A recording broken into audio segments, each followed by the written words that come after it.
खबर एक सामने आ रही है। दर्शकों को बता दें कि दलित चेहरा दिल्ली को मिल सकता है बतौर मुख्यमंत्री। बीजेपी में इसे लेकर भी चर्चा हो रही है। और इस खबर पर और अपडेट लेते हैं अंजलि से।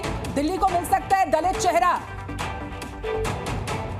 बिल्कुल, देखिए बीजेपी को जहां तक हम समझते हैं और जितना बीते समय में हमने देखा है कि कई बड़े बड़े स्टेट्स में चुनाव हुए और लगा कि ये मुख्यमंत्री के संभावित चेहरे होंगे, लेकिन कोई नया चेहरा जो आता है उभर कर वो मुख्यमंत्री का दावा पेश करता है। तो दिल्ली में भी कमोबेश यही स्थिति नजर आती है। कई बड़े बड़े चेहरे हैं, कई ऐसे उम्मीदवार हैं जिनको देखकर लगता है वो जिस तरह से जीते हैं, जितने दिग्गजों को हराकर जीते हैं, तो लगता है कि शायद यही दिल्ली के मुख्यमंत्री बनेंगे। लेकिन कोई सरप्राइजिंग फैक्टर नहीं होगा अगर बीजेपी किसी ऐसे चेहरे को मुख्यमंत्री पद का दावेदार बनाती है जहां पर जिससे आगे की जो राजनीति है बीजेपी की उसको भी साधने में जो है मदद मिले। क्योंकि अभी बिहार के विधानसभा चुनाव होने हैं, तो एक संदेश हमेशा आप देखेंगे कड़ी से कड़ी जो है बीजेपी जोड़ती रहती है। एक चुनाव से दूसरे चुनाव का आगाज जो है वो कर देती है।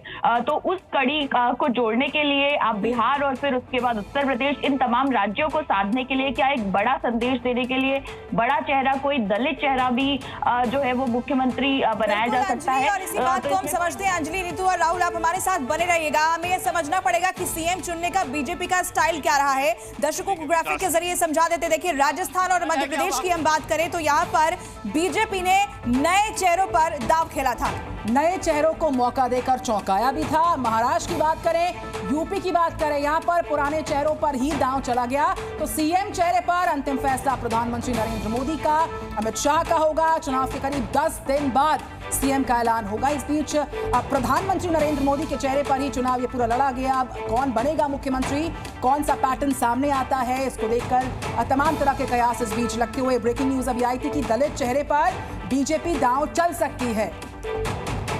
तो राहुल मिश्रा भी हमारे साथ लगातार बने हैं। राहुल, देखिए, सबसे बड़ा सवाल इस वक्त यही बना है कि मुख्यमंत्री कौन होगा, लेकिन हम उसी पर चर्चा कर रहे हैं कि बीजेपी का पिछला पैटर्न क्या रहा है और बीजेपी आने वाले चुनावों को भी ध्यान में रखकर क्या दिल्ली का जो मुख्यमंत्री होगा उसका नाम तय करेगी। देखिए, क्योंकि आप पैटर्न की बात कर रहे हैं तो अभी ताजा तरीन आपने देखा होगा कि इलेक्शन के पहले, जब हरियाणा के इलेक्शन के पहले यहाँ जिस तरीके से नायब सिंह सैनी को बनाया गया, नायब सिंह सैनी को वहां पर मुख्यमंत्री बनाया गया, नाम में कहीं पर भी रेस में नाम नहीं था।